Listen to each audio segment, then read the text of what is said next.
अस्सलाम वालेकुम dear students. आज हम एक्सरसाइज 1.5 में क्वेश्चन 16 और 17 को सॉल्व करेंगे और आज का लेक्चर बहुत आसान होने वाला है।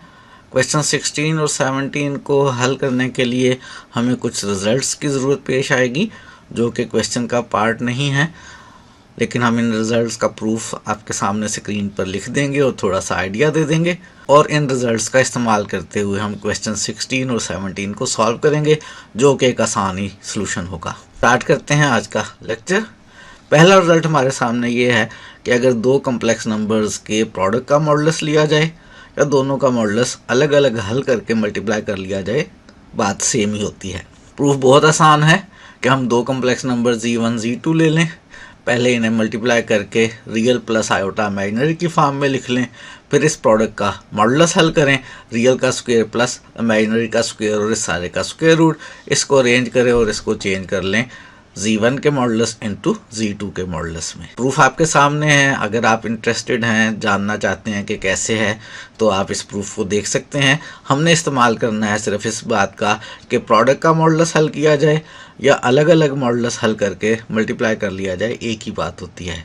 इसी तरह से एक रिज़ल्ट हमारे पास और है कि हमें दो कम्प्लेक्स नंबर्स के कोशेंट का मॉडुलस हल करना हो तो हम दोनों के अलग अलग मॉडुलस हल करके उनको डिवाइड कर सकते हैं। आसान काम रहेगा अलग अलग मॉडुलस करके डिवाइड करना। कोशेंट को कम्प्लेक्स नंबर की स्टैंडर्ड फॉर्म में ला के उसका मॉडुलस हल करना मुश्किल होगा। इस तरह से दो कम्प्लेक्स नंबर्स के प्रोडक्ट को पहले अरेंज करके रियल प्लस आयोटा इमेजिनरी की फॉर्म में ला के मॉडुलस हल करना मुश्किल होगा, अलग अलग मॉडुलस हल करके मल्टीप्लाई करना आसान होगा। इस क्वेश्चन वाले रिजल्ट का अगर आप प्रूफ करना चाहें तो इसी तरह से आप खुद कर सकते हैं कि पहले दोनों को डिवाइड करेंगे, उसे रियल प्लस आयोटा इमेजिनरी की फॉर्म में लाएंगे और मॉडुलस हल कर और उसको सिंप्लीफाई करके आप और मॉडुलस हल करने के बाद सिंप्लीफाई करके आप उसको ऊपर वाले कम्प्लेक्स नंबर के मॉडुलस ओवर नीचे वाले कम्प्लेक्स नंबर के मॉडुलस की शेप में लिख सकेंगे। इसी तरह से हमारे पास एक और रिजल्ट है कि अगर हम कम्प्लेक्स नंबर Z का मॉडुलस हल करें या उसके कॉन्जुगेट का मॉडुलस हल करें, जवाब हमेशा सेम होता है। कम्प्लेक्स नंबर का मॉडुलस और उसके कॉन्जुगेट का मॉडुलस हमेशा सेम हुआ करते हैं और मॉडुलस हल करना आता ही है आपको कि रियल पार्ट का स्क्वायर प्लस इमेजिनरी पार्ट का स्क्वायर और इसका स्क्वायर रूट। एक और रिजल्ट है हमारे पास कि अगर हम दो कम्प्लेक्स नंबर्स का सम करके उसका कॉन्जुगेट लें या अलग अलग कॉन्जुगेट लेकर सम करें, जवाब सेम ही हुआ करता है। इस रिजल्ट को भी आप आसानी के साथ प्रूफ कर सकते हैं। और आखिरी रिजल्ट जिसका मुझे इस्तेमाल करना है वो ये है कि आप किसी कम्प्लेक्स नंबर का मॉडुलस लेके उसका स्क्वायर लें या कम्प्लेक्स नंबर और उसके कॉन्जुगेट को मल्टीप्लाई करें, एक ही बात होती है। यहाँ पे इसका प्रूफ मौजूद है। Z लिया है, Z का कॉन्जुगेट लिया है, Z और Z के कॉन्जुगेट को मल्टीप्लाई किया है और मॉडुलस लेकर स्क्वायर किया है, तो आप देखें दोनों रिजल्ट्स क्या आ रहे हैं, सेम आ रहे हैं। तो याद रहे कि Z मॉडुलस का square Z into Z conjugate के इक्वल होता है। प्रोडक्ट का मॉडुलस हल करने से बेहतर है कि आप अलग अलग मॉडुलस हल करके मल्टीप्लाई कर लें।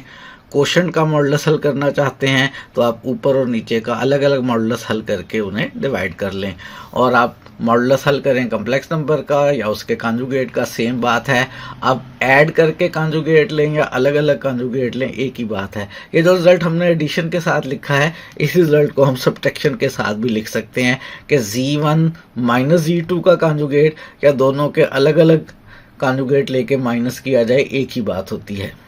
इन सारी चीज़ों का इस्तेमाल करते हैं और हमारे पास एक्सरसाइज 1.5 में क्वेश्चन नंबर है 16। हमें दिया गया है कि ZX प्लस आयोटा Y के इक्वल है और हमें दिया गया है कि ओमेगा जो है वो 1 minus iota Z over Z minus iota के इक्वल है और हमें शो ये करना है कि अगर ओमेगा का मॉडुलस 1 हो तो Z रियल है। Show that omega modulus is equal to 1 implies Z is real, यानी इसके अंदर हमें ये जो omega modulus is equal to 1 है ये गिवन है और Z इज रियल जो है ये चीज़ हमने साबित करनी है। हमें तीन बातें गिवन है। एक ये कि ZX प्लस आयोटा Y के इक्वल है, दूसरी ये कि omega 1 minus iota Z over Z minus iota के इक्वल है, तीसरी ये कि अगर ओमेगा का मॉडुलस 1 है, ये तीसरी बात गिवन है। और साबित ये करना है कि Z रियल है। Z को रियल नंबर हमने साबित करना है। Z हमारे पास लिखा हुआ है x प्लस आयोटा y। ज़रा याद करें, जब किसी कम्प्लेक्स नंबर को x प्लस आयोटा y की फॉर्म में लिखा जाता है तो उसमें जो x और y होते हैं वो किस तरह के नंबर्स होते हैं, वो दोनों रियल नंबर्स होते हैं, और जो आयोटा है बेसिकली वही इसको कम्प्लेक्स नंबर बना रहा होता है। एक्स और वाई दोनों रियल नंबर होते हैं, आयोटा इसको कम्प्लेक्स नंबर बना रहा होता है। यहाँ हमने साबित ये करना है कि जी रियल है ये एक्स प्लस आयोटा वाई, लेकिन इसको रियल साबित करना है। रियल एक ही तरह से साबित हो सकता है कि इसमें से ये आयोटा वाई वाली टर्म खत्म हो जाए। आयोटा वाई वाली टर्म कैसे खत्म हो सकती है? आयोटा वाई वाली टर्म एक ही तरह से खत्म हो सकती है कि हम किसी तरह से साबित कर लें कि वाई ज़ीरो है। हमने बेसिकली करना यही है कि हमने y को ज़ीरो साबित करना है। हमारे पास x प्लस आयोटा y में जब y की जगह ज़ीरो लिखेंगे तो कम्प्लेक्स नंबर z जो है वो सिर्फ x रह जाएगा। हमें पहले से मालूम है कि x रियल नंबर होता है, तो साबित हो जाएगा कि z रियल है। हम लेंगे ओमेगा के मॉडुलस को 1 के इक्वल, उसको सिंप्लीफाई करके हम किसी तरह से साबित करेंगे कि y हमारे पास ज़ीरो है। तो इन बातों की मौजूदगी में तो हम स्टार्ट करते हैं इस क्वेश्चन का सलूशन। हमें ये जो गिवन है ओमेगा 1 माइनस आयोटा जी ओवर जी माइनस आयोटा, इसका लेते हैं मॉडुलस। इसके मॉडुलस को हल करने का एक तो तरीका ये हो सकता है कि हम इसमें जी की जगह एक्स प्लस आयोटा वाई लिखें और इस पूरे को सिंप्लीफाई करके अरेंज करके रियल प्लस आयोटा इमेजिनरी की फॉर्म में लाएं और फिर उसका मॉडुलस हल करें और वहाँ से प्रूव करें ओमेगा के मॉडुलस को 1 लेते हुए कि जी हमारे पास रियल है, यानी हम वहाँ से प्रूव करें कि वाई ज़ीरो है। लेकिन मैं इस तरीके को अडॉप्ट नहीं कर रहा कि मॉडुलस की प्रॉपर्टीज़ का इस्तेमाल कर रहा हूँ। सबसे पहले हम इस प्रॉपर्टी का इस्तेमाल करते हैं कि कोशेंट का मॉडुलस लिया जाए या अलग अलग मॉडुलस लेकर डिवाइड किया जाए, एक ही बात होती है। तो हम न्यूमरेटर का मॉडुलस ले लेते हैं 1 माइनस आयोटा जी का मॉडुलस और डिनोमिनेटर का मॉडुलस ले लेते हैं जी माइनस आयोटा 1 का मॉडुलस। हमने मॉडुलस की प्रॉपर्टी इस्तेमाल कर ली। हमें गिवन है कि ओमेगा मॉडुलस जो है वो 1 के इक्वल है। ओमेगा मॉडुलस की जगह यहाँ 1 लिखें तो हमारे पास 1 माइनस आयोटा जी का मॉडुलस ओवर जी माइनस आयोटा का मॉडुलस इक्वल आ गया 1 के। ऐसा करते हैं, जी माइनस आयोटा के मॉडुलस को राइट पर ले आते हैं। अब हमने लेफ़्ट और राइट दोनों साइड्स का मॉडुलस हल करना है। दोनों साइड्स का मॉडुलस हल करना आसान है कोशेंट के मॉडुलस को हल करने के मुकाबले में। उसके लिए लेफ़्ट साइड पे भी कम्प्लेक्स नंबर को रियल प्लस आयोटा इमेजिनरी की फॉर्म में होना चाहिए, राइट साइड वाले कम्प्लेक्स नंबर को भी रियल प्लस आयोटा इमेजिनरी की फॉर्म में होना चाहिए। हमें गिवन है कि जी एक्स प्लस आयोटा वाई के इक्वल है, तो लेफ़्ट साइड पे जी की जगह हम एक्स प्लस आयोटा वाई लिख लेते हैं, राइट साइड पर भी जी की जगह हम एक्स प्लस आयोटा वाई लिख लेते हैं। इस पार्ट को करते हैं सिंप्लीफाई। माइनस आयोटा से एक्स को मल्टीप्लाई करेंगे तो हमारे पास माइनस आयोटा का एक्स आएगा। माइनस आयोटा से प्लस आयोटा वाई को मल्टीप्लाई करेंगे तो plus minus minus iota square y हो जाएगा। ये टर्म माइनस आयोटा एक्स ही रहेगी। आयोटा का स्क्वेयर हमें मालूम है -1 के इक्वल होता है, तो माइनस माइनस यहाँ प्लस आ जाएगा, प्लस वाई आ जाएगा। और जब हम इसको इस 1 के साथ में लाएंगे तो 1 प्लस वाई हमारे पास रियल पार्ट आ जाएगा और माइनस आयोटा एक्स हमारे पास इमेजिनरी पार्ट आ जाएगा। इस तरह से राइट साइड पर सिंप्लीफाई करते हैं तो x हमारे पास रियल पार्ट आ जाएगा और इन दो टर्म्स में से आयोटा y और माइनस आयोटा में से आयोटा को कॉमन लेंगे तो y माइनस 1 इसका इमेजिनरी पार्ट आ जाएगा। हमने दोनों साइड्स को अरेंज कर लिया है रियल प्लस आयोटा इमेजिनरी की फॉर्म में। मॉडुलस हल करते हैं और हमें याद है कि जी अगर x प्लस आयोटा y हो तो उसका मॉडुलस हुआ करता है रियल पार्ट का स्क्वायर प्लस इमेजिनरी पार्ट का स्क्वायर और इस सारे का स्क्वायर रूट। तो 1 प्लस वाई लेफ्ट साइड पे रियल पार्ट है, 1 प्लस वाई का स्क्वायर, इमेजिनरी पार्ट हमारे पास आयोटा के साथ माइनस एक्स है, इमेजिनरी पार्ट यानी माइनस एक्स का स्क्वायर और इस सारे का स्क्वायर रूट। राइट साइड पे रियल पार्ट x है तो x का स्क्वायर और इमेजिनरी पार्ट y माइनस 1 है तो प्लस y माइनस 1 का स्क्वायर और इस सारे का स्क्वायर रूट। इस इक्वेशन को हमने हल करना है और इसमें से किसी तरह से हमने y को 0 लाना है। स्क्वायर रूट अच्छा नहीं लग रहा और जो भी अच्छा ना लगे ज़िंदगी में उसे ख़त्म कर दें। आपको अपनी बुराइयां अच्छी नहीं लगती हैं तो उन बुराइयों को ख़त्म कर दें। तो स्क्वायर रूट अच्छा नहीं लग रहा है, स्क्वायर रूट को ख़त्म कर देते हैं। स्क्वायर रूट को ख़त्म करने का तरीका क्या है? दोनों साइड्स पर स्क्वायर कर लिया जाए। स्क्वायर करने पे दोनों साइड्स पर स्क्वायर रूट हल हो जाएगा और इसके अलावा हम 1 प्लस वाई का स्क्वायर वैसे ही लिखेंगे, माइनस एक्स का स्क्वायर जो है वो प्लस एक्स का स्क्वायर बन जाएगा और राइट साइड भी ऐसे ही रहेगा। आप गौर से देखें, लेफ्ट साइड पे प्लस का एक्स स्क्वायर है, राइट साइड पे भी प्लस का एक्स स्क्वायर है।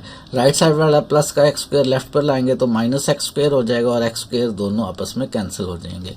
लेफ्ट साइड पे हमारे पास रह जाएगा 1 प्लस वाई का स्क्वायर और राइट साइड पे वाई माइनस 1 का स्क्वायर। स्क्वायर हल करना चाहते हैं, वन प्लस वाई का स्क्वायर हल करने के लिए ए प्लस बी के स्क्वायर का फार्मूला यूज़ करते हैं, a square plus 2ab plus b square. इस फार्मूले से वन प्लस वाई का स्क्वायर हल करेंगे तो 1 plus 2y plus y square आ गया। y माइनस 1 का स्क्वायर हल करने के लिए a माइनस बी के स्क्वायर का फार्मूला इस्तेमाल करते हैं तो ये y square minus 2y plus 1 आ गया। इसको करते हैं सिंप्लीफाई। उसी तरह से लेफ्ट साइड पे वाई स्क्वायर प्लस का, राइट साइड पे भी वाई स्क्वायर प्लस का, राइट वाला लेफ्ट या लेफ्ट वाला राइट पर ले जाएंगे तो माइनस का हो जाएगा और कैंसिल हो जाएंगे। लेफ्ट साइड पे 1 प्लस का, राइट साइड पे भी 1 प्लस का, ये भी कैंसिल हो जाएंगे और हमारे पास बच जाएगा लेफ्ट पे 2y और राइट पे माइनस 2y। राइट साइड वाला माइनस 2y लेफ्ट पर लाएंगे तो प्लस का हो जाएगा, 2y प्लस 2y 4 हो जाएगा। इस इक्वेशन को 4 से डिवाइड कर दें तो y इज इक्वल टू 0 आ गया। यही तो हम चाहते थे, हमने जो चाहा वो कर लिया। हमारे पास z था x प्लस आयोटा y, इसमें y की जगह हमने 0 लिख लिया तो x प्लस 0 आयोटा यानी x रह गया। और x हमें मालूम है रियल है यानी z x के बराबर है, और x हमें मालूम है पहले से ही, खुद से ही मालूम है, उसने नहीं बताया था फिर भी मालूम है कि x जो है वो हमारे पास रियल नंबर होता है। तो z चूंकि x के बराबर है इसका मतलब है हमने साबित कर लिया कि z एक रियल नंबर है। यही बात हम प्रूफ करना चाहते थे। ये एक्सरसाइज 1.5 का क्वेश्चन नंबर 16 था। इसी तरह से हमारे पास एक्सरसाइज 1.5 का एक और क्वेश्चन 17 है। z1 और z2 जो हैं वो डिफरेंट कम्प्लेक्स नंबर्स हैं। इससे पहले एक दफ़ा जिक्र हुआ था 2 कम्प्लेक्स नंबर्स का और मैंने कहा था वो सेम भी हो सकते हैं क्योंकि उसने उनके बारे में कुछ नहीं कहा था। आज स्पेशली उसने बताया है कि ये दोनों कम्प्लेक्स नंबर्स कैसे हैं, डिफरेंट हैं। z1 और z2 ना सिर्फ कम्प्लेक्स नंबर्स हैं, ये दोनों डिफरेंट कम्प्लेक्स नंबर्स हैं, यानी z1 और z2 बराबर नहीं हैं। हमें z1 और z2 के बारे में ये इन्फॉर्मेशन मालूम है और हमें एक और बात मालूम है, और वो बात ये मालूम है कि z2 का मॉडुलस 1 के इक्वल है और हमने इस एक्सप्रेशन को सिंप्लीफाई करना है। z2 minus z1 over 1 minus z1 conjugate into z2 सारे के मॉडुलस को हमने सिंप्लीफाई करना है। इसकी वैल्यू को मालूम करना है कि इसकी वैल्यू क्या है। प्रॉपर्टीज़ का इस्तेमाल करेंगे। सबसे पहले हमें ये जो गिवन है कि z2 का मॉडुलस 1 के इक्वल है, हम इसका इस्तेमाल करते हैं। दोनों साइड्स पर स्क्वायर ले लेते हैं। z2 के मॉडुलस का स्क्वायर भी 1 है और हमें मालूम है कि z मॉड का स्क्वायर जो है वो z इंटू z कॉन्जुगेट होता है। तो z2 मॉडुलस के स्क्वायर को हम z2 इंटू z2 कॉन्जुगेट लिख लेते हैं। तो z2 इंटू z2 कॉन्जुगेट किसके इक्वल आ गया, 1 के। इस एक्सप्रेशन को हमने सिंप्लीफाई करना है, इसकी वैल्यू को फाइंड आउट करना है। इसमें हम ये करेंगे कि ये जो 1 है हमें मालूम है कि 1 किसके इक्वल है, z2 इंटू z2 कॉन्जुगेट के। तो हम इस 1 की जगह z2 इंटू z2 कॉन्जुगेट लिखेंगे और सिंप्लीफाई करेंगे तो उम्मीद है कि ये एक्सप्रेशन सिंप्लीफाई हो जाएगी और हमें कोई आसान सा आंसर मिल जाएगा इसका। तो इस एक्सप्रेशन को लेते हैं, हमें सॉल्व करना है। z2 minus z1 modulus over 1 minus z1 conjugate into z2। 1 हमें मालूम हो गया है z2 इंटू z2 कॉन्जुगेट के इक्वल है, तो इस 1 की जगह हम z2 इंटू z2 कॉन्जुगेट लिख लेते हैं। क्या सिंप्लीफिकेशन हो सकती है, बिल्कुल सही कह रहे हैं। डिनोमिनेटर में से आप देखें क्या कॉमन लिया जा सकता है, z2 जो है वो कॉमन लिया जा सकता है। बाकी सारी एक्सप्रेशन हमारे पास एज इट इज़ रहेगी और z2 minus z1 as it is रहेगा। नीचे से z2 कॉमन ले लेंगे, z2 कॉमन लेके अंदर बचेगा z2 का कॉन्जुगेट माइनस z1 का कॉन्जुगेट। हमारे पास कुछ कम्प्लेक्स नंबर्स का प्रोडक्ट और कोशेंट है, हम इसका मॉडुलस हल कर रहे हैं और हमने सीखा है कि प्रोडक्ट और कोशेंट में मॉडुलस को अलग अलग कर सकते हैं। इसका इस्तेमाल करते हैं। ऊपर वाला z2 माइनस z1 का मॉडुलस कर लिया, नीचे z2 का मॉडुलस कर लिया और z2 माइनस z1 कॉन्जुगेट का मॉडुलस कर लिया। z2 मॉडुलस हमें मालूम है किसके इक्वल है, 1 के। तो z2 मॉडुलस की जगह हम यहाँ 1 लिख लेंगे, z2 मॉडुलस की जगह 1 लिख लेते हैं। अलग अलग कॉन्जुगेट लेके ये जो डिफरेंस आ रहा है इसको इकट्ठे का कॉन्जुगेट कर लेते हैं। तो हम करते हैं यही काम कि z2 मॉडुलस की जगह 1 लिख लें और ये जो अलग अलग कॉन्जुगेट का डिफरेंस था इसे पूरे डिफरेंस का कॉन्जुगेट कर लिया। फ़ायदा क्या होगा, फ़ायदा ये होगा कि हमें मालूम है कि किसी भी कम्प्लेक्स नंबर का मॉडुलस या उसके कॉन्जुगेट का मॉडुलस सेम होते हैं। तो ये जो नीचे z2 माइनस z1 के कॉन्जुगेट का मॉडुलस है ये z2 माइनस z1 का मॉडुलस आ गया। ऊपर भी हमारे पास z2 माइनस z1 का मॉडुलस है, इस 1 को लिखने की ज़रूरत नहीं है। नीचे ये जो कॉन्जुगेट का मॉडुलस था इसे मॉडुलस लिख लिया। क्या फ़ायदा हुआ, नज़र आ रहा है क्या फ़ायदा हुआ, ऊपर और नीचे बिल्कुल सेम नंबर बन गया है। तो ये दोनों कैंसिल हो गए और कितना आ गया, 1 आ गया। हमारे पास जो गिवन एक्सप्रेशन है जिसकी वैल्यू को हमने फाइंड आउट करना था, वो हमारे पास फाइंड आउट होके 1 आ गई है। यही काम हम करना चाहते थे एक्सरसाइज 1.5 के अंदर क्वेश्चन नंबर 17, जिसको हमने सॉल्व किया है। हमें गिवन था कि Z1 और Z2 जो है वो डिफरेंट कॉम्प्लेक्स नंबर्स हैं और हमें गिवन था कि Z2 का मॉडुलस 1 के इक्वल है। इस एक्सप्रेशन की वैल्यू फाइंड आउट करनी थी, वो 1 आ गई है। जहन में एक छोटी सी खलिश बाकी रह गई है। क्या खलिश बाकी रह गई है कि ये जो उसने क्वेश्चन में दिया हुआ था कि Z1 और Z2 डिफरेंट कॉम्प्लेक्स नंबर्स हैं, इसका तो हमने कहीं इस्तेमाल ही नहीं किया। इसका हमने इस्तेमाल किया है।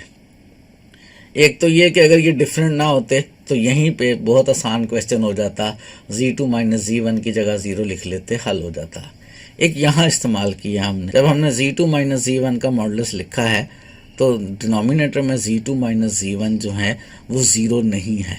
क्यों? क्योंकि Z1 और Z2 बराबर नहीं हैं। अगर ये दोनों इक्वल होते तो Z2 माइनस Z1 किसके इक्वल हो जाता? अगर Z2 और Z1 इक्वल होते तो Z2 माइनस Z1 इक्वल हो जाता 0 के, और डिनोमिनेटर में 0 आता तो ये अनडिफाइंड एक्सप्रेशन बन जाती।